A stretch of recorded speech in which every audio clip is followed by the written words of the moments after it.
Hello, everybody. It's me, Jim Mundy, the historian for the Union League Legacy Foundation, and you are watching another episode of Mondays with Mundy. Now, this episode is being broadcast on Monday, December the 12th, and today at the League House, League members are voting for a new League president, which happens every 2 years. Now, which means that in 2 days' time, on December the 14th, at his farewell dinner, current League President Craig Mills will perform one of the great customs in Union League presidential culture, if you will, and that is he will unveil his portrait. Because in 1889, the board of directors decreed that every league president shall have his or her portrait hanging in the league house. So we're going to talk today about Union League presidential portraits. And there are 71 of them right now, soon to be 72. So we won't cover all 71 of them, obviously, but hopefully I've picked a few that you'll find interesting because I find interesting, and they've got some fun stories. And let's see if I'm right. So let me share my screen. Let's see if I get it right.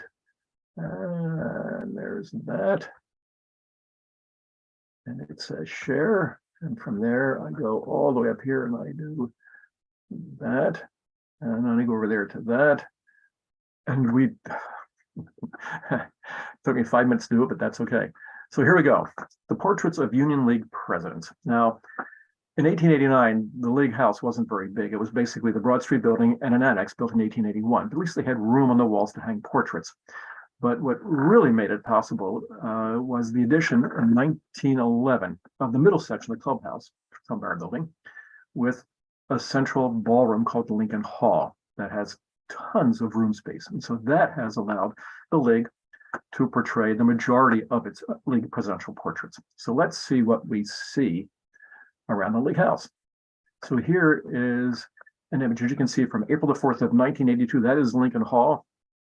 And you can see how the portraits are aligned on the wall. We had rows of 3 going across, and then we had 3 down as well, unless, of course, there was a sconce in the way. And this is a more recent view of it, but this is all in the early 21st century. All right, but again, you can see how the walls were the room itself is much different than it is today. And let's just find out how different, because this is what it looks like today. So this is Lincoln Hall of 2022. The room was redecorated entirely in 2013. Beautiful job done by League member Barbara Everline. And it's just a wonderful room, but we're still hanging portraits there. But as you can see, though, one major difference is that we don't have a bottom row anymore. If you look on the left and right-hand sides of this image, you'll see that it's gone. So what did we do with those paintings? They're right here in the alcoves. Those are called embrasures.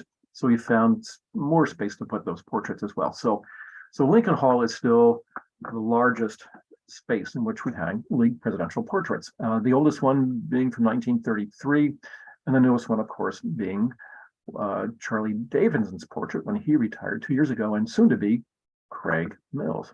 So let's take a look.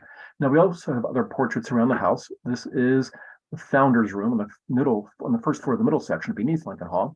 And on the far right, you can see John Hares, because he and George Boker here on the left-hand side were the 2 founders of the League in 1862. Besides the founders, we also have presidential portraits in the Wi-Fi Cafe and in the Sheridan rooms, unless, of course, a room has been named after League president, such as the McMichael room or the Fell room or the Binney room, and then those respective presidential portraits are hanging in those rooms. But let's take a look now at what we have in the portrait collection itself. So we'll use George Boker as the segue. So on the left is the George Boker portrait done by Matthew Wilson. And it was painted in 1882, even though Boker was still the president at that time. He wouldn't leave office until 1885. So it was obviously done for Boker himself, and then the League acquired it afterwards. And Boker was, without doubt, the heart and soul of the League during the time that he was alive. And the League was in existence from 1862 until Boker died in 1890. He was the club's first secretary, and all of his energy and patriotic spirit went into writing annual reports that are breathtakingly wonderful pieces of literature in their own right to read. So here we have a middle-aged George Boker, and on the right, we have a middle-aged Matthew Wilson. That is the artist. And so seldom do we ever connect a portrait with an artist itself. Matthew Wilson, within of the first 9 League presidential portraits, Wilson painted 5 of them. So clearly, he He was the go-to portrait artist in Philadelphia in the late 19th century. And Wilson was born in England in 1814, emigrated to Philadelphia when he was 18 years old, took lessons from Bass Otis and William Inman, and quickly became the city's leading portrait artist. Now, of course, like most portrait artists, they would move around from city to city to city. So Wilson would go from Boston to Washington, New York, and then Philadelphia, obviously, and would end up in Brooklyn eventually, where he died. So this is George Boker by Matthew Wilson, and it is a wonderful image of Boker himself, and it hangs in the Founders Room, as we just saw. So who's next? Aha. All right. So this is John Russell Young. And we just skipped about 20 years perhaps into the 1890s. John Russell Young was the youngest member of the League when he joined the Union Club in the fall of 1862. And then, of course, when the Union League was organized on December 27th, he was the youngest member of the Union League as well. Young would become a Civil War newspaper correspondent. And during the war itself, he became the editor of the Philadelphia Press and had a career in newspaper publishing for the rest of his life.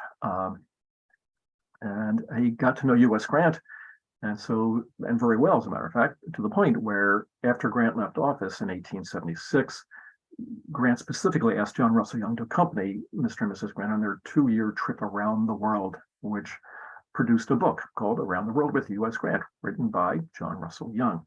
Now, while Young was with the Grants, he spent some time in China, and he impressed Grant with his ability to relate to the Chinese so much that when Chester Arthur became president, Grant persuaded Arthur to name Young as the American ambassador to China, and in which he did a very well job, from what I understand, and what I've read. So eventually, though, Young would come back to Philadelphia, return to journalism, but in 1897, President William McKinley named him Librarian of Congress, a job he only held for 2 years because he died in 1899.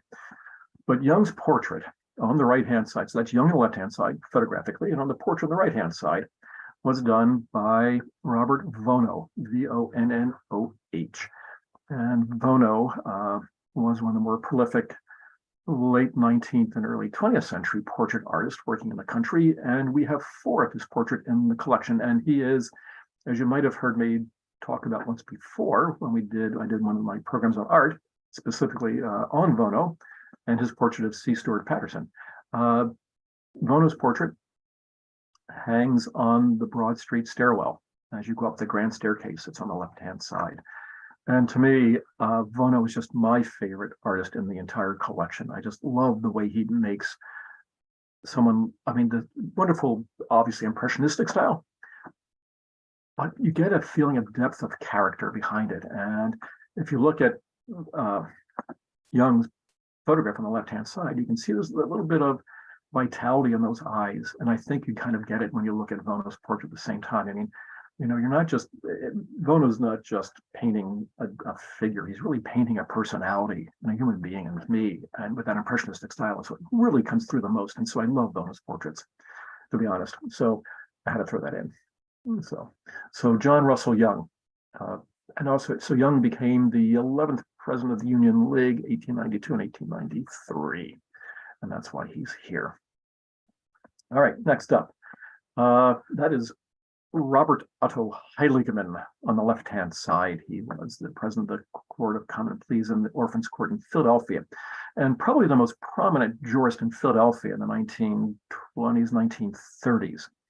And Heiligman is important to the League because he was president in 1935. Of course, Franklin D. Roosevelt had been elected president in 1932. And at this point, keep in mind that the Union League is probably the most prominent Republican organization in the country. And Heiligman wanted to make sure that Roosevelt's influence within the League membership didn't take root or take hold. And so Heiligman went on this little bit of a PR campaign, shall we say, to make sure that the League memberships remained strongly Republican and not Democratic at all. And if he found any Democrats, he would purge them out of membership. So that's Heiligman's claim to fame in the Union League history itself. But it must have been quite a character.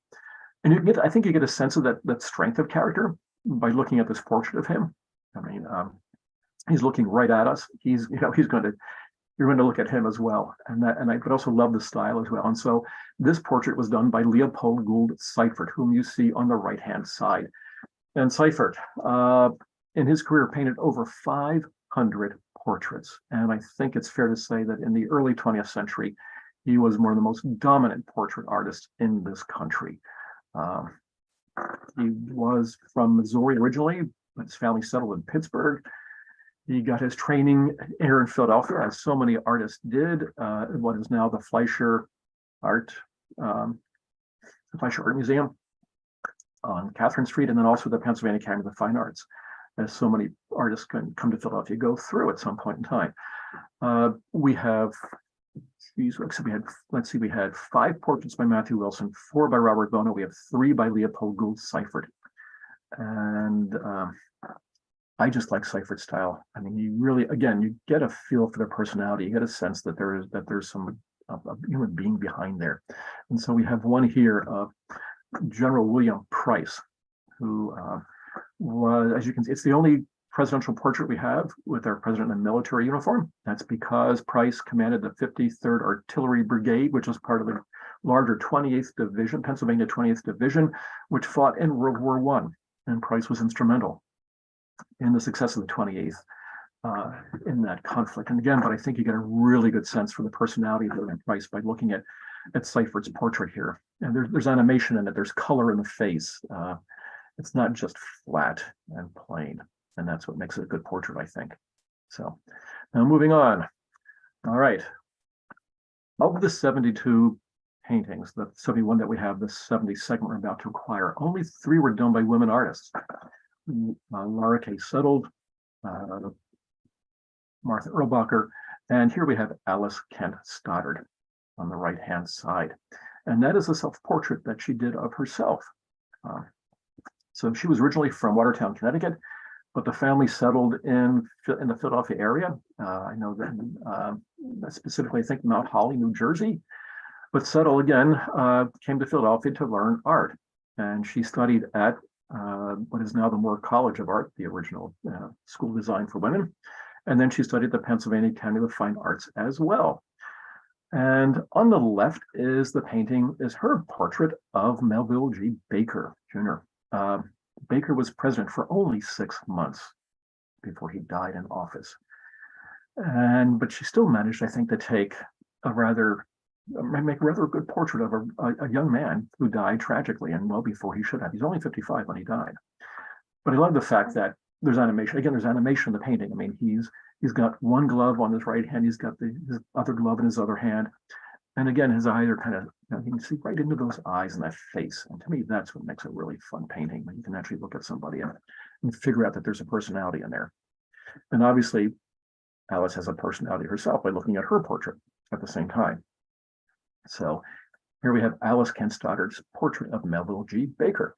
And what do we have up next? This one's good. This is a fun story.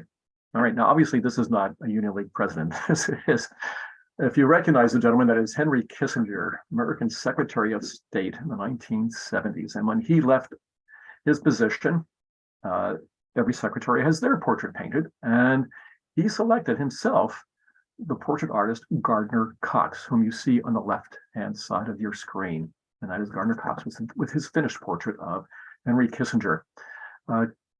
Kissinger was preceded by Dean Acheson, and Cox had done Acheson's portrait, and Kissinger liked it enough that he selected Cox to do his official portrait. But it's probably not, I think it's fair to say that this was not Cox's best effort. And when it was unveiled, Kissinger was kind enough to keep his comments to himself at that point in time, but he made it clear that he didn't like it and didn't want to keep it. And so the portrait was returned to Gardner Cox with no hard feelings. So officially, Kissinger didn't say anything about the painting, but unofficially, I've read that when asked about his impression of the painting, he said, "We should burn it." So what did Thomas B. McCabe think about his portrait done by Gardner Cox? And so that's the portrait on the right-hand side in color. And on the left-hand side, you can see it in black and white.